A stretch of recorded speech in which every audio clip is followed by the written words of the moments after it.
Jackson Podcast. First of all, before we start the show, I want to say rest in peace to everybody who lost their life in the airplane and helicopter collision in DC. Tragic times, man, tragic moments. Also, rest in peace to the people who also lost their life in Philadelphia. Uh, we living in crazy times. Rest in peace to DJ Unk, also Atlanta pioneer who made phenomenal music, who had embraced the culture and brought his ideas and his perspective to the culture. Rest in peace to DJ Unk. It's Black History Month, man. You know, a lot of people say that we need to abolish Black History Month. We need to focus on us on a daily basis. We need to focus on Black History Year. To me, Black History Month is an educational month where you should dive deep into supporting everything Black and everything of your culture, making sure that you uplift people, that you speak positive to people, you speak life into people. That's just my perspective on that because I love being who I am. I'm glad that I had to face the adversities that I had to face and grow up in the community that I grew up in. It made me who I am today. Even though I've evolved from that way of thinking, it's just that I appreciate that culture. I love that culture. Some of the best conversations and some of the best people I ever will meet in my life happened in my community in the small city of Knoxville, Tennessee. But we got a lot of topics to talk about, a whole lot of topics to talk about. I haven't done a long form podcast in a long time. I've been embracing YouTube content creation, something that I'm not used to. I'm used to more of a structured conversation, where I have the topics and I have it written down how exactly how the show is going to go in a format perspective because I want to touch the people. I want to give perspectives. I want to be able to clip the podcast up and have a great conversation. But with that being said, you know, we've evolved the channel. YouTube gave me the opportunity to create memberships. And I've been thinking, and I want to know y'all thoughts also on this. Should I make the long form podcast membership only, where I can play the music? I can give y'all a full episode like how I want to, and just clip it up and put the clips on YouTube just on their own, just the clips. And if you want to become a member, it's a couple of tiers. It's a $5 tier and it's a $15 tier. Now, what I'm thinking about doing is giving discount prices on merch, only releasing music on the membership platform, and also releasing the full episodes on the membership only platform. Because, these platforms don't pay like people think. The streaming platforms, Spotify, Apple Music, YouTube, they give you a percentage of a penny per stream. And I think that that's kind of foul when we put our all into this creativity. We put our mind, we put our assets, we read books, we write down, we do graphics, we do mastering audio and all of that type of stuff to create this content that we give to the people for a percentage of a penny. Now, I want to know y'all thoughts in the comment section about that. And we about to get into the show. Thank y'all for tuning in, man. So the Grammys just happened, right? To me, it's a beautiful thing to see black people evolving, black people being acknowledged to the level that we're being acknowledged. Or am I wrong in that take? Because is it just the acknowledgement that we want, or do we want a piece?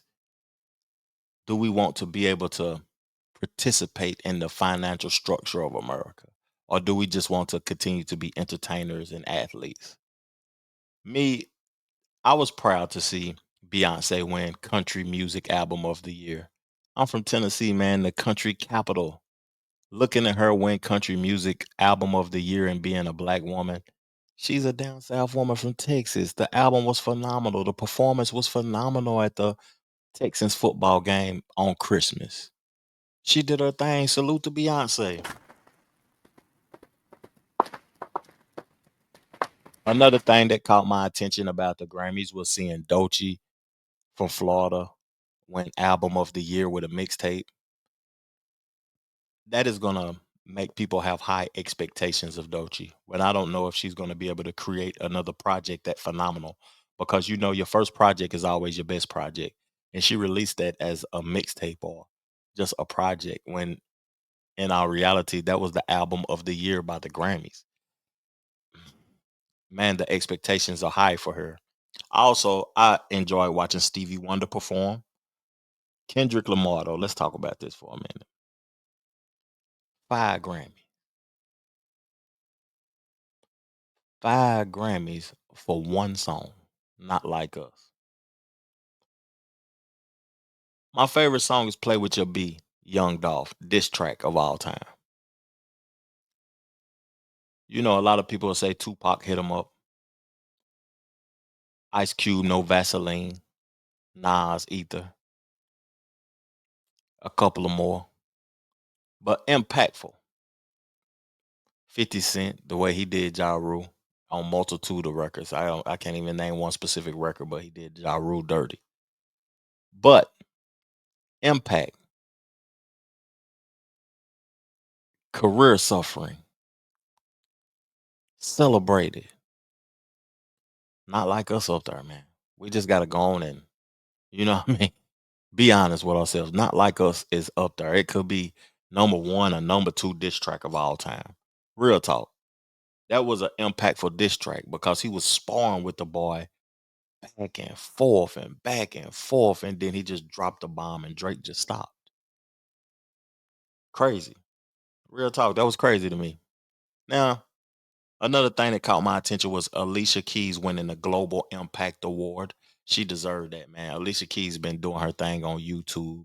She's been doing her thing, giving back to the community. They had the art museum in Brooklyn, her and Swiss Beats with some of their pieces and everything.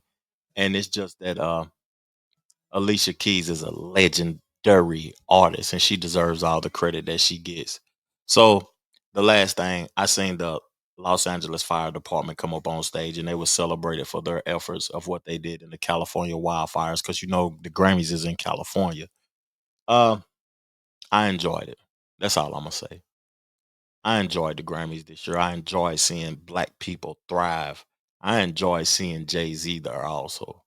Not saying that you know, I'm for or against or think that he's guilty of some things.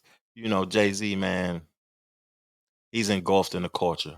His activities may be his activities that he's not guilty of. We don't even know what his activities was, but he's engulfed in the culture. And some of the lyrics and things that he said in his raps and in interviews and stuff really stuck with me, and I appreciate it. So we get ready to get into the first topic of discussion.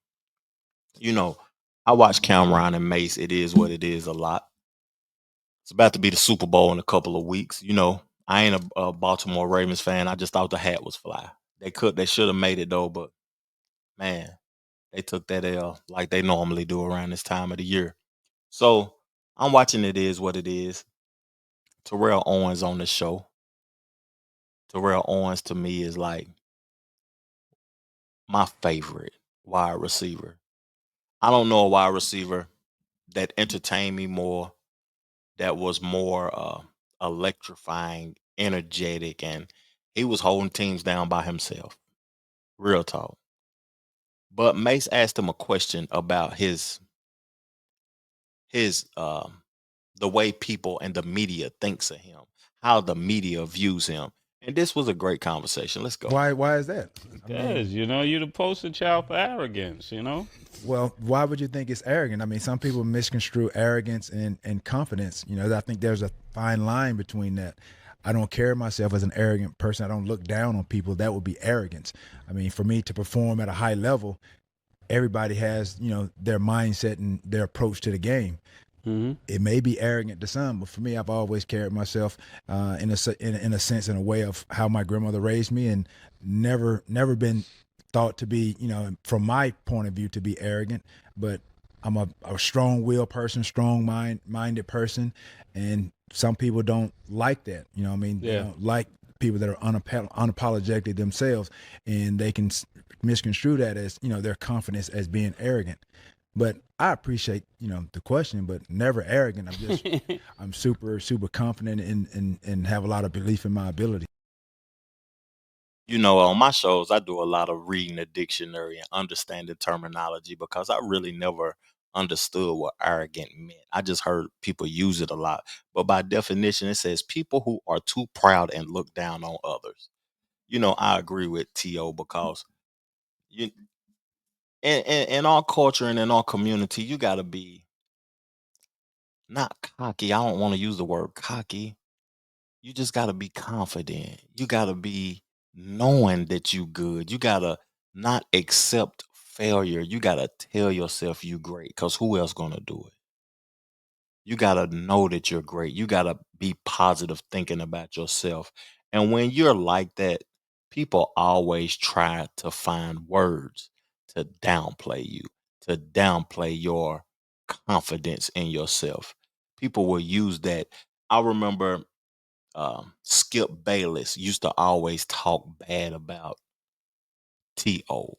and talk about T.O. like he was a cancer to the team, the Cowboys, because he was a fan of the Cowboys. And he really wasn't a cancer to the team. He was probably the most productive person on the team.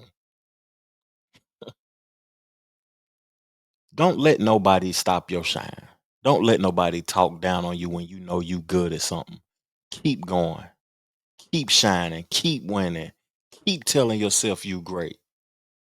Keep exposing the haters, man, because they ain't gonna do nothing to support you, and they ain't gonna do nothing to uplift you. They can't wait to celebrate you falling. Now I'm gonna play something that kind of coexist with this, and we're gonna get back to the TO conversation because some more things that was profound was said. But the reason I say keep going and keep being confident and keep letting people know that what you got to offer is good is because it is, man. I played Body for the program director. He said, man, what is that? I say, this a hit, sir. You got to believe in your music. Time for the national anthem. I started this body. Bring me another one. I came back the next week. He said, what you got, Pete? I said, I got Body. I mean, you body. I mean, body. We say you body. He said, I told you to bring me something else. Yeah. He said, come back next Tuesday. I came back next Tuesday. He said, what you got? I said, I got Body. I represent. It's 1990 Skrilla. It's Master P. Yeah, they label me a drug dealer. Dude pulled me to the side. He said, bro, I'm meeting with you, and I told you to bring me. I'm going to give you one more chance. Come back next Tuesday. I came back next Tuesday. I got Body. Cause I'm bout. I mean, I'm rowdy. I heard them killers and everybody talk about. He put it on. He asked people, what y'all think? Man, I love that Body. That's the reason why I named this show An Unruly Perspective. People will confuse your confidence with arrogance. People will confuse your greatness with failure. People will confuse who you are to match their perspective of who they think you are. In the great words of Eminem, I am whatever you say I am. If I wasn't, then why would I say I am? In the paper, the news every day I am. I don't know, it's just the way I am. Master P kept telling him what he had to offer was great. I got Body. That's what I got. This what I got to offer to the people. This what the people want. I'm going to keep giving it to you until you accept that it's greatness. I feel the same way with this podcast. I feel the same way with these conversations. No matter if people want to participate or not. What we talking about is the business, and what we got going on is great. And if a person want to contribute with it or not, it's still going to be here, and it's still going to be good, and it's still going to be great. Salute to everybody who's doing their thing, everybody who is being great, everybody who is focused on evolving the culture, their content, their creativity, taking their education to the next level, reading that book when you sleepy that you don't want to read, and doing your thing. But I got to get on to the next topic because this caught my interest on It Is What It Is. This was funny too. You know, that's the position I played when I played football, the same position that T.O. played, wide receiver, man. I thought I was that boy. I'm never gonna try to like undermine somebody's skill set, but I'll put it like this: if somebody asks you like who are the top 3 or 5 receivers in the league, is he mentioned? Of all time, you said. Yeah, is he mentioned? If somebody's like, what's the top 5 receivers of all time? Is he mentioned in that conversation? You tell us the top 5 since we got you I here. don't go top 5. I go top 3. Top 3. Who's your top 3? Jerry, myself, and Randy. And then after that, again, you're gonna have like your Calvin Johnsons or your Larry Fitzgerald. Yeah, did Michael Irvin have a great career? Absolutely. Won Super Bowl rings, of course. 2 different, like we played a little physical style of a receiver, but again, I was faster than him. I did a lot more great things like taking short passes, going the distance. I did a lot of great things as it relates to like what you can do with the receiver position. Like I said, obviously going like 96 was when I got into the draft. That was the era of like the big, tall, prototypical physical attributes of receivers. But obviously like it stretch the defense. You think of the Randys, myself, Jerry's, like Herman Moore's, Michael Irvin's, those guys with Chris Carter's. Those are the guys that were kind of like in the league around that time that were like big, tall, rangy type of receivers. And then, like I said, you had the emergence of myself and Randy, and then Calvin Johnson's that really kind of just, trendsetted like a whole different mode of receiver. Gotcha. Yo, Mike, he said you can't fuck with him. More of the story. You don't even think it. Shit. But when I see like he's, the thing about I'm looking at Mike now. Thing about it is you can tell T.O.'s very well media trained these days. He said you can't fuck with him. To me, he's like him. I think it was a stupid question even asking that dumb shit. Hey. And it's a difference, Mike. And we're going to see what you have to say about it later this week. All I can say, it is what it is.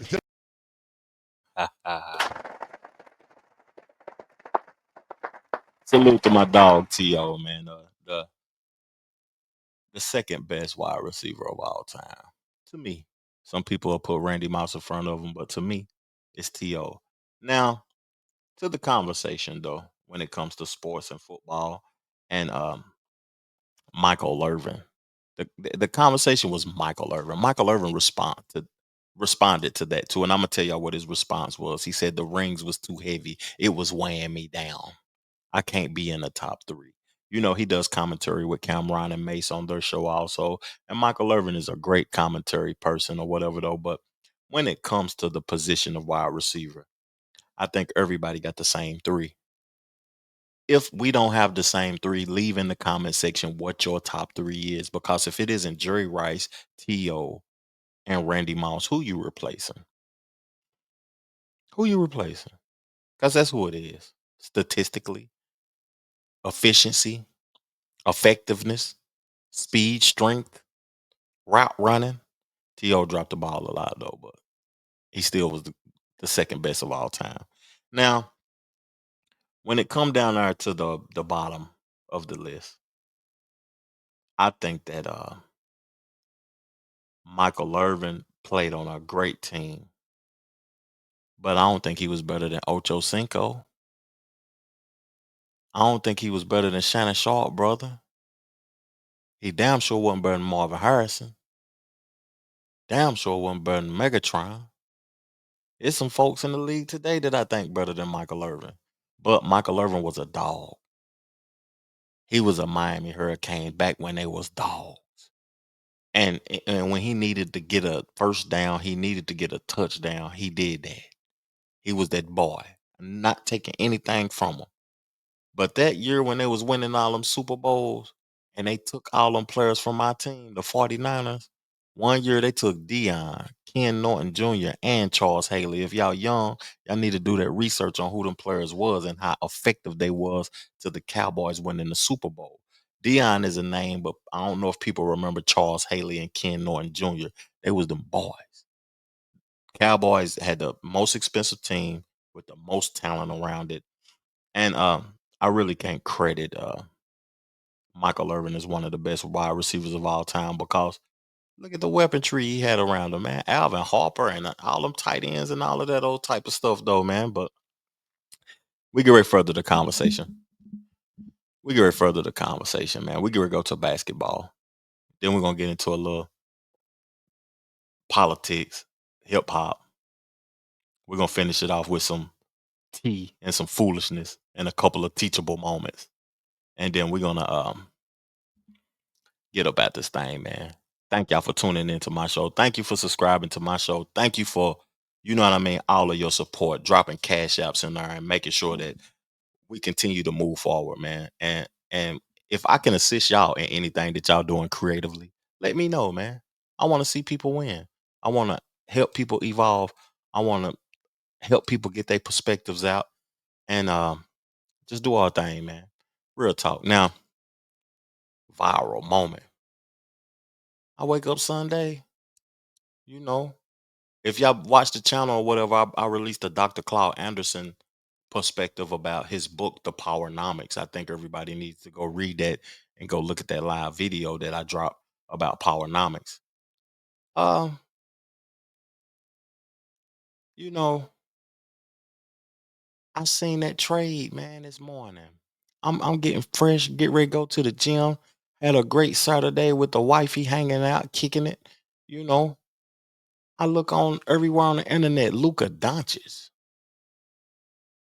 traded at 25 years old, not eligible for the max contract now, for AD and a first round draft pick in 2029. So I'm thinking, who win in this perspective? The Lakers or the Mavs?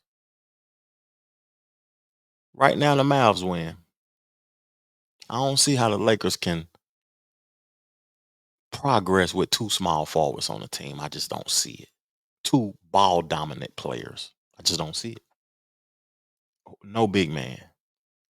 Then I get to thinking about, okay, Dallas got these people on their roster. You still got Kyrie.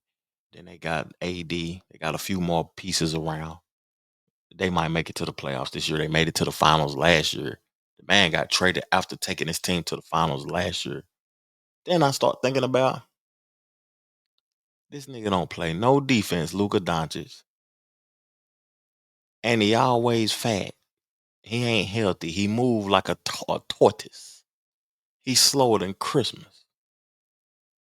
And I don't know if I could have gave him 350, 400 million neither. I just don't know it. I don't know it. Is he worth it, y'all?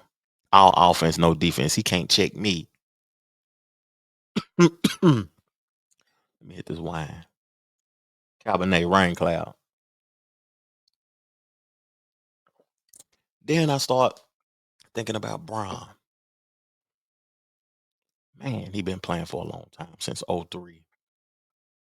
22 years. What the Lakers saying? It's time to move forward. They might as well trade Bronny and Bron. Send them niggas to Cleveland, Golden State somewhere, and build that team back up. This is a business. We can't be holding on to you, giving you $40 million a year and this and that. This is a business. It's time for you to go, Bron. It's time for you to hang it up. The NBA, to me, the viewership is down. The play is down. You can't touch nobody. I can't watch it. It's softer than whoopee cushion. It ain't for me no more. Did this trade make people want to be interested in it again? Are y'all going to be interested in it again? Or is this a trash trade? Because to me, I don't care where them niggas go. I still don't want to see it until they playing some defense, fouling, some physical play. But let me play Kevin Durant's reaction to this trade. Insane, man. It's crazy. Crazy. Yeah, would have never thought Luka Doncic get traded at this age, you know, mid-season. Yes, the NBA is a wild place, man. If he can get traded, then anybody's up, you know, for grabs, you know. So, yeah, for the fans, you know, by spectating is pretty fun. I know it's kind of nerve-wracking, though, probably for Luka and everybody in Dallas, LA, AD, so everybody involved, I'm sure. the head is spinning right now. And just as a player, does this kind of underscore the transactional nature of this business? It's always been transactional. The players are held to a different standard of loyalty and commitment to a program. But the organizations don't get held to that same standard from the outside world, either whether it's from media members or fans. And we all should be held to that same standard. Like, it's a transactional game. There's a lot of money involved, a lot of business involved too. So we shouldn't be too shocked about trades or guys moving to different teams or coaches moving to different teams. It's just the nature of playing basketball and us making this much money involved too. So it's pretty wild times, man, in the NBA, especially around trade deadline time. I know everybody's gonna be watching their phone the next week. We got 5 days. I know everybody's gonna be following the updates. So yeah, it's crazy. Do you feel like That was a great question by that interviewer. Does it undermine the transactional nature of the game? To me, people think that NBA players are rich, they got power and say so and stuff. When in all reality, you working for the people with the real power and say so in this capitalist society. You working for the slave masters and you the entertainer. Not to talk bad about an athlete, because if I could play sports, I'll play sports and get me a little bit of that money too. Just doing what I like to do, ball. But to think that you have some sort of control or power to make a decision, that ain't it. That ain't it. If they want to get rid of you, dog, you're gone. That's all it is to it. If they want you out the league, you're gone. If you contribute to the league and you deserve more finances than you getting, you ain't gonna get it, and you start complaining, you're gone. It's business, man. And America is a capitalist society, and it needs to be a top and a bottom. And the people at the top make the decisions, and you work for them. Real talk. Let's see what Kendrick Perkins had to say about defending LeBron James in this trade. I know me and Braun ain't saying eye to eye, but man, stop playing. Braun ain't know a damn thing about this trade. Rich Paul probably ain't even know about this trade till it happened. Man, stop playing. Think about it. The Mavs call the Lakers and say, hey, y'all want Luka? They say, yeah, what we got? We want AD. AD is represented by Rich Paul. Braun is represented by Rich Paul. You think Rich Paul go approve that without hollering that? Man, that don't go down like that, man. Stop playing. Braun ain't know nothing about that, man. This popped up out of nowhere. Secondly, all y'all talking about, man, the Mavs tripping, they dropped the ball. No, they did. They was about to have to pay Luka damn near $400 million. If you the organization and the front people running the show with the Dallas Mavericks, you gonna pay him $400 million? You don't know that man gonna come in training camp in shape or not? Come on, man, y'all gotta think logically at some point. Hey, I'm thinking logically, Kendrick.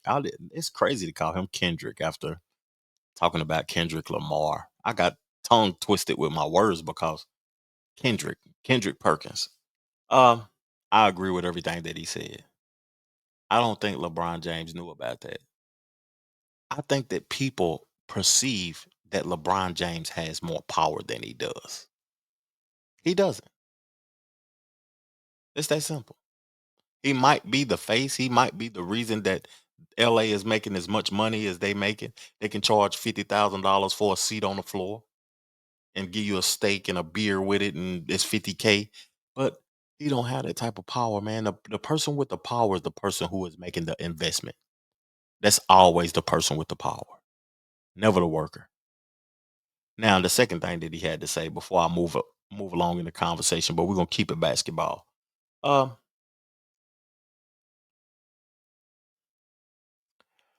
you know, if you had to give Luka Doncic $400 million, how he been playing. He went to the finals. You seen in the finals he ain't got no defense. He can score baskets, points. He can put up 50. Ball game. He hurt. He gaining weight. He whining, complaining. 400 million. That's a lot of money, big dog. That's a whole lot of money. Real talk. A whole lot of money. And I don't think right now, I don't see a NBA player worth $400 million. Not one. Tell me the one y'all think worth $400 million. Now we can really get into some hating. You know, I just wanted to have fun on this episode, man. We've been doing the educational conversations and been talking about reparations and immigration and, politics and all type of stuff. But I want to have fun on this conversation, man. Real talk. Now, I watch the PBD podcast a lot of times, the Patrick Beverly David. You know, he talk a lot about politics and stuff, but he have guests on from time to time. And he had Michael Jordan's teammate on. I ain't even gonna call him by his name right now, even though at that time he was like my second favorite player. He was a great. But all this hating just gotta stop, man, for real. How many championships do you guys win at the Hawks, and how many championships does Michael win without you going there? I still get my 6. Stop it, Scotty. 3-3. Thought you knew. I know the number. Trust me, I know the number. So you'd win 6, you're saying? Yes. How many does Michael win? Baby, he may be somewhere with LeBron, 2-3, somewhere. LeBron's got 4 now. LeBron got, I thought he had 5. I don't know. I feel like I'm going to get my 6. So you, Wilkins, Dominique, say Michael gets Michael, Horace, and Kenny, you're still getting your 6. Yeah, they can't stop me. Who going to stop me then? So take Dominique out. You and Drexler, Michael, and Barkley. Who would have had more chips? I don't know. I think me and Drexler might get him. Stop it. Michael will be able to keep his thumb on top of Charles.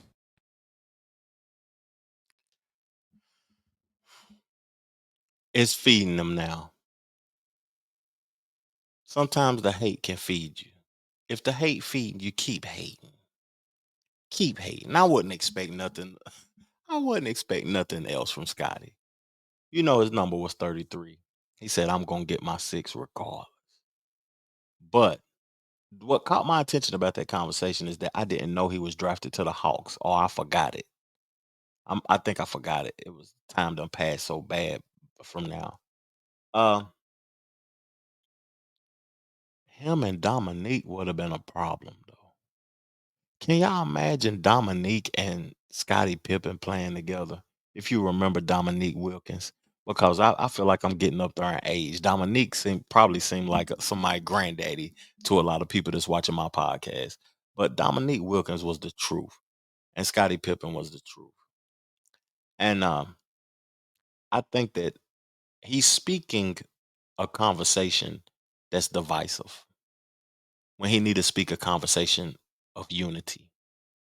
Scottie Pippen, man, y'all was great together, man. I know that Mike's son sleeping with your ex-wife. It's a lot of dirty and foul play into their relationship and their friendship. I know y'all are disgruntled with each other. He made the documentary that came out around COVID about him when it was supposed to been more about the Bulls team and all of that. It's just that I don't expect nothing else from you.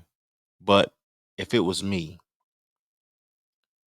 if a pivotal person played a pivotal part in my life, I look at these people who go on platforms and talk about Diddy all the time, the Gene deals.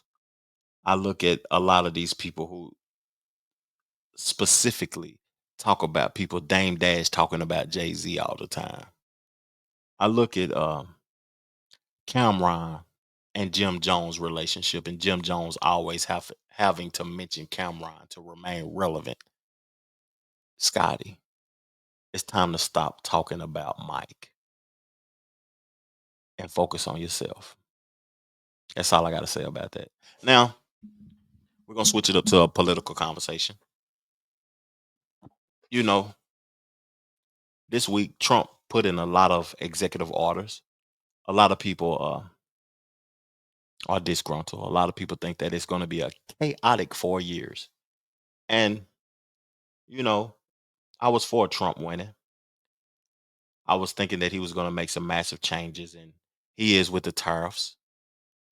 I think that the world is going to be drastically different after these 4 years. It's a transformational period.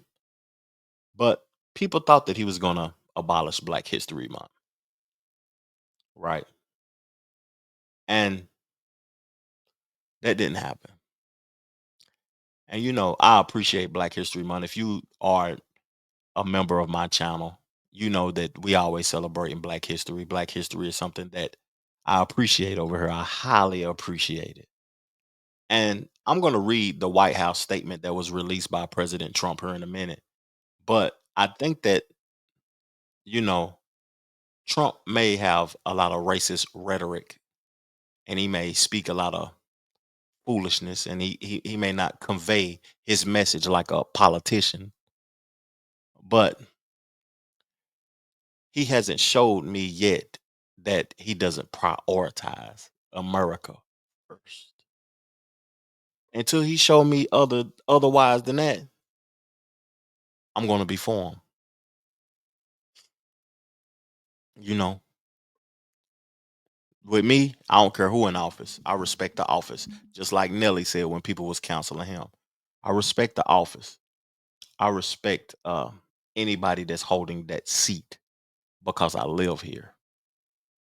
If I didn't respect who was holding that seat, I would leave. And I don't want to use the word respect, but I can acknowledge and want that person to succeed at their job, not respect. Let me take that away. I can acknowledge that I want that person to succeed at their job because I live here. That's what I can say about the president of the United States. That's what I want them to do is succeed, no matter how they do it. But we get ready to read this message that the White House put out on Trump, what he had to say about the National Black History Month of 2025. He said, "Today, I am very honored to recognize February 2025 as National Black History Month. Every year, National Black History Month is an occasion to celebrate the contributions of so many Black American patriots who have indelibly shaped our nation's history. Throughout history, Black Americans have been among our country's most consequential leaders, shaping the cultural and political destiny of our nation in profound ways. American heroes such as Frederick Douglass, Harriet Tubman, Thomas Sowell, Justice Clarence Thomas, and countless others represent what is best in America and her citizens. Their achievements, which have monumentally advanced the tradition of equality under the law in our great country, continues to serve as an inspiration for all Americans." I'm gonna keep reading it. It's still some more. But what was interesting is that he mentioned Thomas Sowell in it. He mentioned Frederick Douglass, Harriet Tubman, Thomas Sowell, Justice Clarence Thomas. He didn't mention Malcolm X or Martin Luther King yet, or I haven't read it yet. But that's interesting that he mentioned Thomas Sowell, because Thomas Sowell is somebody that the Black community don't give a lot of appreciation to. He's a very educated brother, and if you look on my channel, I have a show that I did specifically about his ideology in the historically speaking playlist on the channel. Now let me continue reading.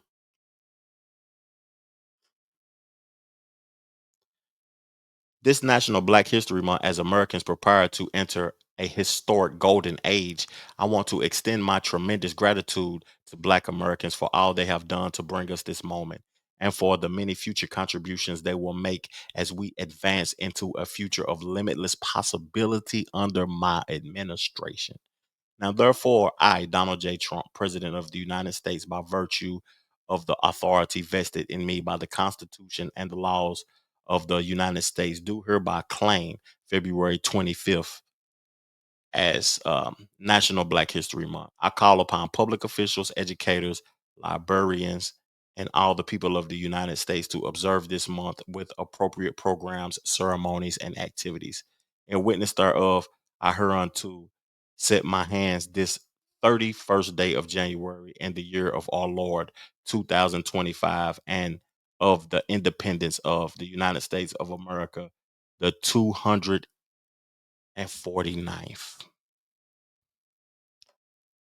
You know, that was cool. Trump showed that he had the power to abolish Black History Month, but he didn't. And he been putting America first. I'm not for Trump, but I'm for Black. And I'm going to continue to celebrate Black History Month. I'm going to continue to acknowledge our intellectuals, not our athletes and our entertainers, our intellectuals. That's who I'm going to acknowledge. And let's unify and do the same thing. Now, I want to switch the topic up. I want to talk a little bit about hip hop. You know, Kendrick Lamar ran toward 2024. My fault, I'm burping, y'all. I apologize. He ran 2024.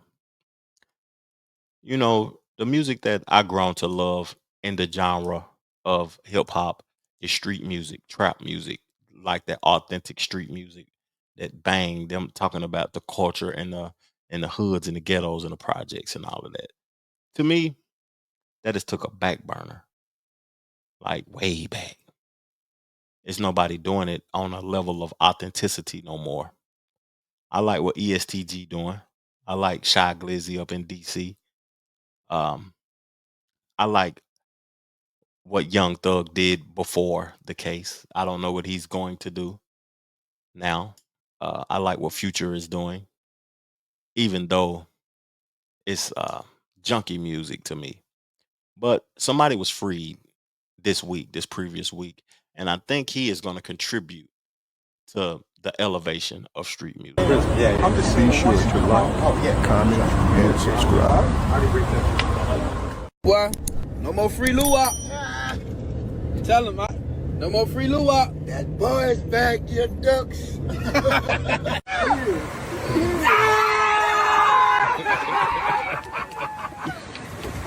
Good way, man. Good way, man.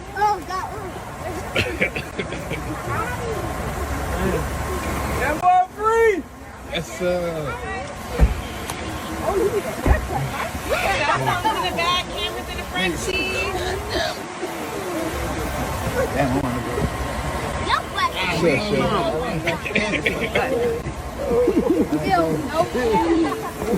What you say? My nose Tell him, Legacy. Look at Legacy. Legacy so crazy. You need to Big boy. Big boy. Yeah.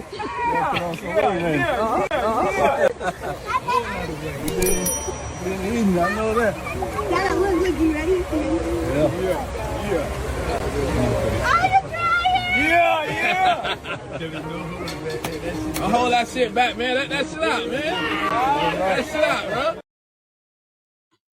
So I wanted to read his plea agreement because I have a conversation about this that I think that a lot of the youth need to hear and get a perspective of, because I don't want to see y'all in trouble getting in cases, and just because of your location, you don't get the same treatment as Young Thug and Lucci, because the things that they was contributing to and them to come home so early can make people think they might be in Nebraska, Tennessee, Ohio, that the streets is sweet when it's really not. Now, this is a part of the plea deal with Mr. Bennett. Prosecutors dismissed 12 out of the 13 charges against him, including the racketeering charge. He pleaded guilty to one count of violating the Street Gang Terrorism and Prevention Act, said one of his lawyers, Drew Finding. Mr. Bennett agreed to a 20-year sentence, including 10 years in custody and the rest on probation, but he could be considered for release in less than 4 months. Mr. Finding said when factoring in parole eligibilities, rules, and at the time he has served in jail since his arrest in 2021, if he had been convicted on the murder charge, which involved what prosecutors described as a gang-related shootout in 2020, which is on videotape that people can watch. Mr. Bennett could face life in prison. He's ready to put this behind him and get back to his 4 children, which I've seen in that video, to his family and to his career. The 2 other defendants who were scheduled to stand trial along Mr. Bennett also took the plea deal. So I don't know what he's facing or how long he's going to be on probation or whatever, though. But him coming home, him being celebrated the way he is, him being on social media, it looks different than Young Thug's release. Young Thug's release looks spooky with the things that he accepted.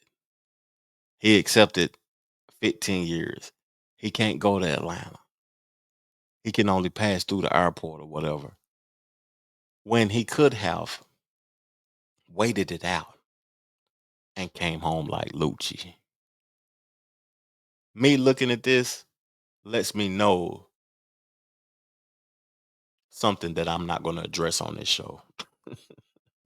I'm smarter than that. But salute the YF and Lucci for coming home.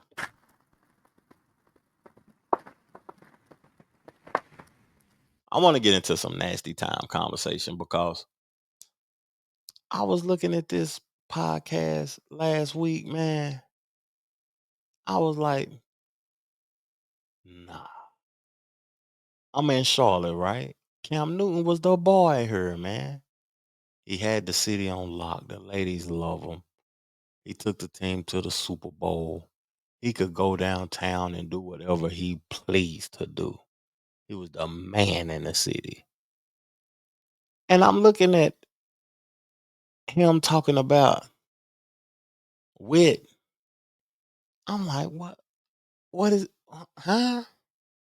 I didn't like it. But you know, he would like my finger. Ay. I've never liked that. I mean, we already here. Fuck it. Mm-hmm. Is he gay? I think he's curious. Have you ever witnessed him in some gay shit? Curious is one thing, but you ever witnessed him on some gay shit? I have never witnessed him doing it, but No. Because that's a strong, out of all this shit that we're talking about, because you can't say that Well, without. because I don't want to say, okay, you ever been in a house where you're like, how did we all get here? Mm-hmm. You know, like it is such a variety of people. And like you would never probably even speak in like just the regular world. Mm-hmm. It was like that. And this was at party night.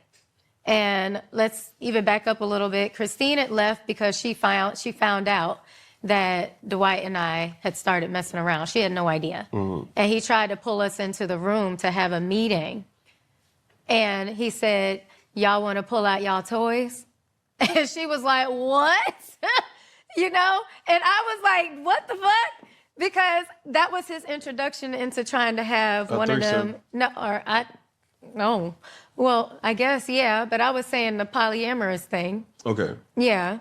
But That's still a threesome. I know, but Okay. well, yeah, if he's asking about toys. But anyway. You know, I watched this whole interview. I usually don't watch tea interviews where people talking about the tea and the relationships and the foolishness. But I used to like that young lady on, what was it? Basketball Wives. She was the one that I could relate to the most because she was a real black woman.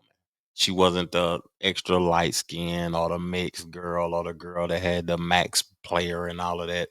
She was the girl who Dwight Howard never showed up for on the show. Matt Barnes, he was always there for his girl. All the other basketball players was always there for their girl. And she was just a cheerleader that was taking care of her kid, doing her thing and all of that. And I seemed like I grown to like her from that show. She seemed like just a good person. So now I look at this foolishness that she's spewing, and she's doing it over and over again in interviews. This ain't her first interview. And to continuously do this, to be chasing clout, to be getting a little bag or whatever, to be on people podcasts is actually nasty. You know, I do podcasts and I talk about the trending topics or whatever, but I try my best not to speak malice with malintent on people, because I wouldn't want nobody to speak malicious about me when I haven't done nothing for a malicious response. But Shouty, man, let Dwight do him. Everybody in the world know he fruit booty. Everybody in the world know what type of time he on. Fall back and live your life, man. Move forward. You know, I said that on the previous topic of discussion that we just talked about. Dame Dash always got Jay-Z in his mouth. Jim Jones always talking about Cameron. Scottie Pippen always talking about Michael Jordan. You know, Shouty always talking about Dwight Howard. In life, it's about moving forward, not holding on to what gets you attention. Talking about what gets you attention. Move forward. And I want to speak about Cam Newton for a minute. Because Cam Newton, I thought he was legendary when he played SEC football. When he played at the Carolina Panthers, I thought he was legendary as an athlete. But as a man, when I look at his channel, man, he on there talking tea with the women all the time. Every episode, he on there with a cigar in his hand, talking tea with the women. Your relationship, this and that. I don't find that interesting to me to talk about all the time, man. Men don't operate like that, dog. Men don't operate like that, dog. And you know, Dwight had a response to that. And Dwight a fruit, but he had a response to that, and I liked his response, to be honest with you. Real talk. Dwight, he hit him up on Instagram or Twitter or X or whatever this is. He said, a lot of snakes in this game. They would do anything for views when they are broke. Shaking my head. You know, Cam Newton was a $100 million player at one point in time. He was recently talking on his platform about going to Magic City, and he didn't go for the girls. He went to compete with men in the throwing money contest. And then the week after that, he started talking about how his finances was low. This is just a contradictory person, and the things that he's into and the conversations and things that he's having on his show is just not normal man behavior, man. For real. Salute to Cam Newton. Salute to what he got going on. But it's just weird behavior. I got one more topic left on the show. But before I get into that topic, I want to play my latest single off my album, 5 p.m. and Turks and Caicos, man, that I dropped last September. And I hope y'all enjoy this song, man. Real talk. We're going to get back into the conversation. Stay.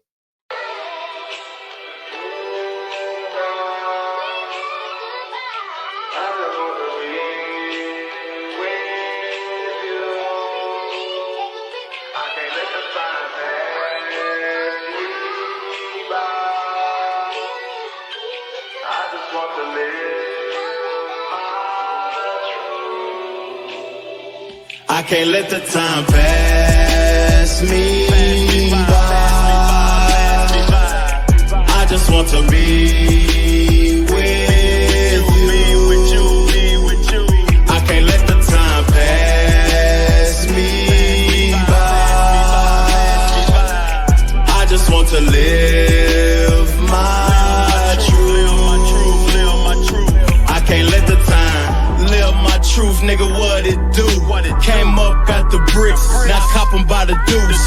Homes and cars, I'm internally scarred. I externally barred, I've been going so hard. $1 million is minimum, the killers I'm sending them. I prevailed from hell, didn't need no Ritalin. My rivals apologize, they know I'm the middleman. The head honcho, get to it pronto.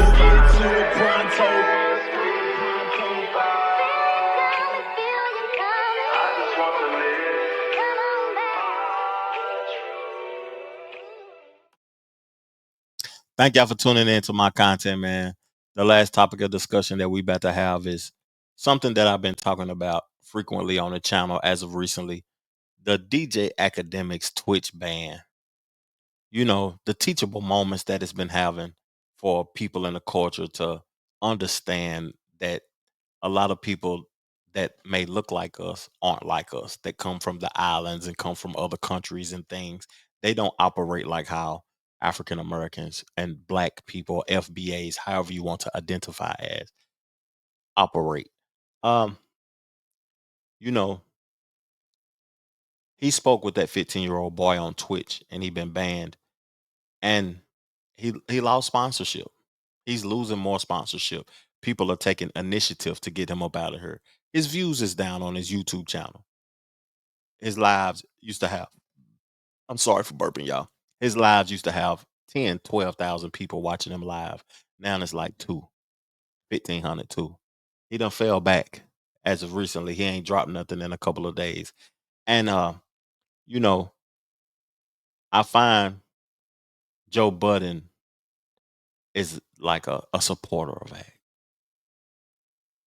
And I was waiting on him to talk about academics and him being banned.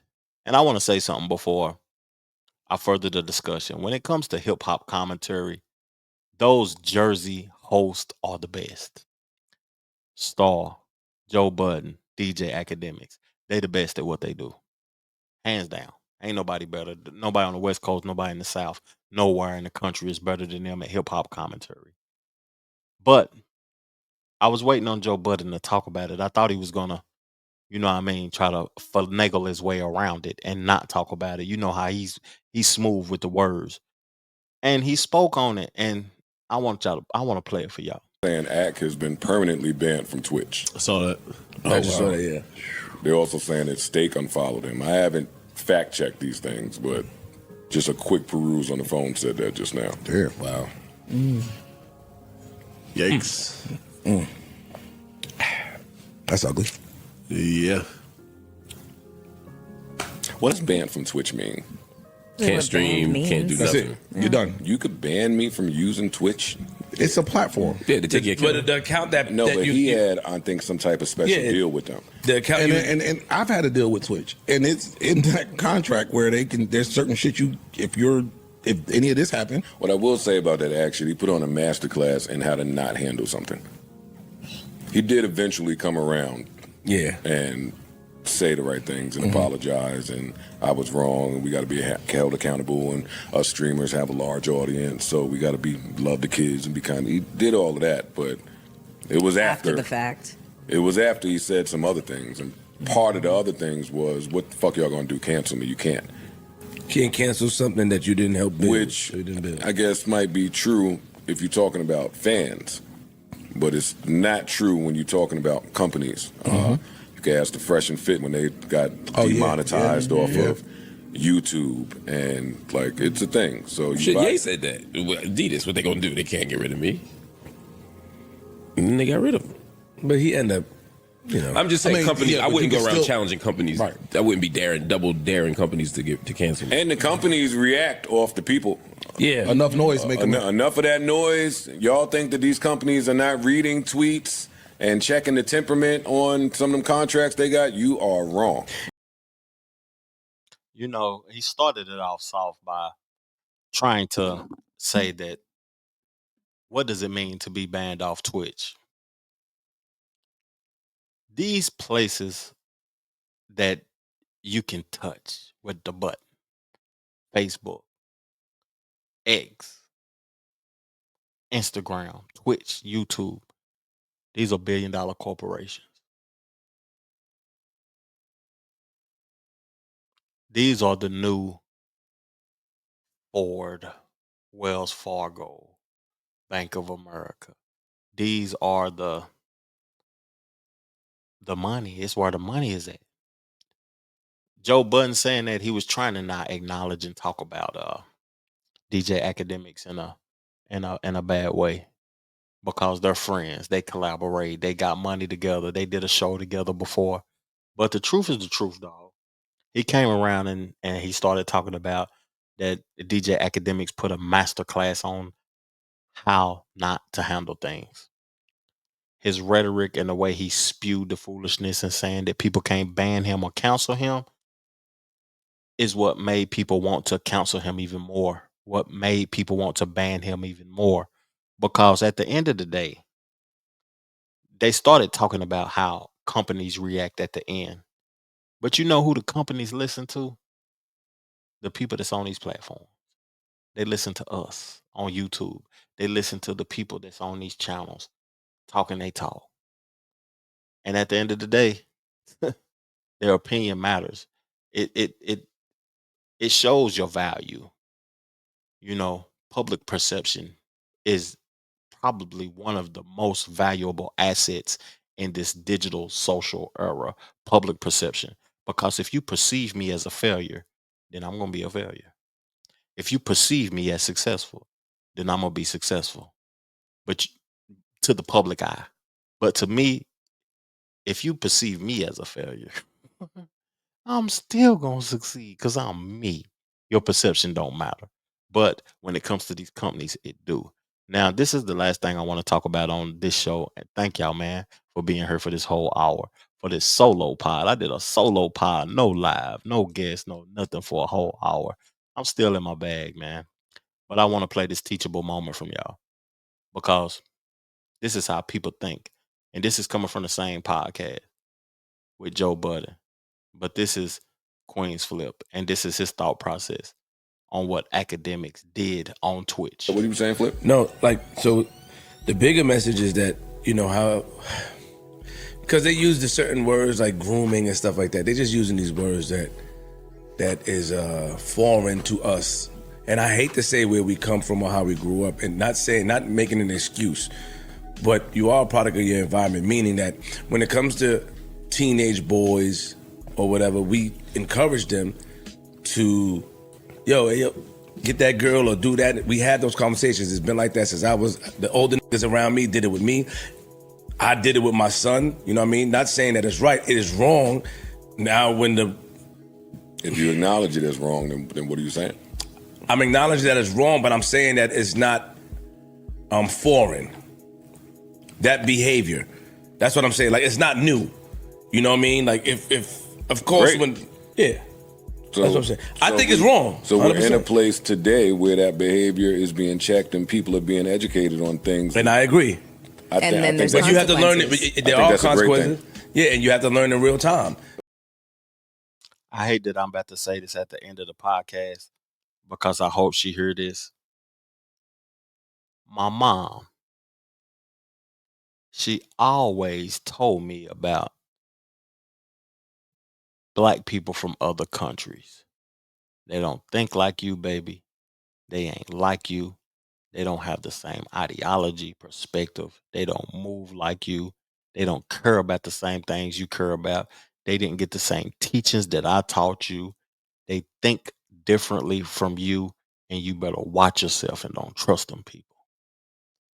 Now, when I think about this, DJ Academics is Jamaican, and Queen's Flip, he is from one of those islands. I think Trinidad and Tobago or one of those islands. Now, he said what he is saying is the bigger message. Joe Budden shut him down, and he did a great job at letting him know if it's wrong, it's wrong. You don't need to try to correct wrong, or you don't need to try to acknowledge things that's wrong. It's wrong, it's wrong. So he said that, it was a foreign word. The word that grooming, that's a foreign word to people in our communities. Why wasn't it a foreign word to that 15-year-old boy? How did he know that it wasn't foreign? That it was a word that he knew about, but it's foreign to us. That's not no excuse for us, man. We don't have no excuses. We should be able to convey ourselves accurately too at all times. I don't like when I listen to a lot of brothers and they say, nah, I'm saying, nah, I'm talking about, or you feel me? Or I don't like that because that makes me think that your vocabulary is small. And you may be from your environment, but you don't have to be a product of your environment. I don't agree with that. And I don't agree with what Flip said about we encourage them, because I never encourage nobody to be on nasty time. That ain't how I was raised, and that ain't who I am. Thank y'all for tuning in to my show, man. Dopest show in the world. Best platform in the world, the Trevor Jackson Podcast. Thank you. Peace, love, plenty of abundance. Make sure you go get you some money. And I'm gone.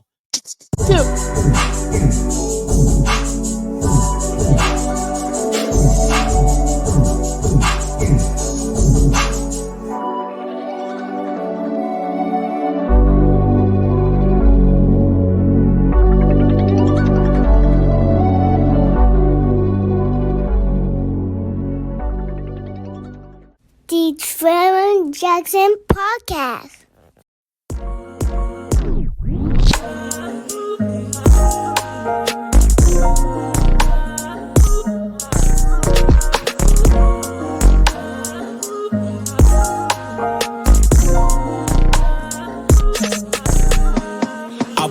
Like Kobe 2-4, niggas didn't want me to blow. It was all a dream for sure. Now I'm up and not looking back. Did the racks, now it's deposits. Life is good when you have options. Niggas cap, never been popping. The diamonds ain't real, player, just stop it. All we do is the VV. Shine so bright the lanes can't see me. Been notorious, no biggie, did the Louis. Now I'm in Poochie, yo chick a groupie. Act unruly, niggas goofy, always moody. I'm a dog, call me Scooby. To this game, you niggas newbies. At Benny's, I just want sushi. Left the streets when shit got spooky. Kept it real, that was my duty. My team keep Drake's, I told the Uzi. Director of my own movie. Make sure the business runs smoothly. Yours truly been evolved. Beef I had won't be resolved.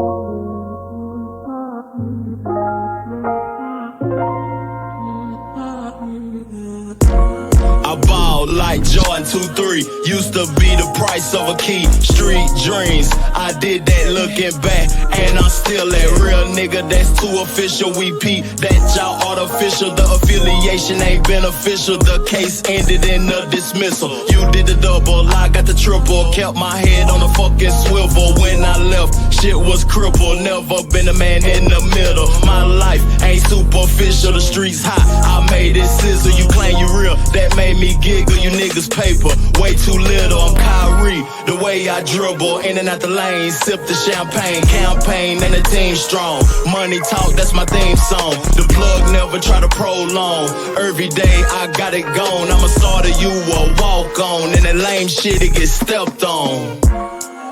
But I like being by myself. Like I like peace and quiet.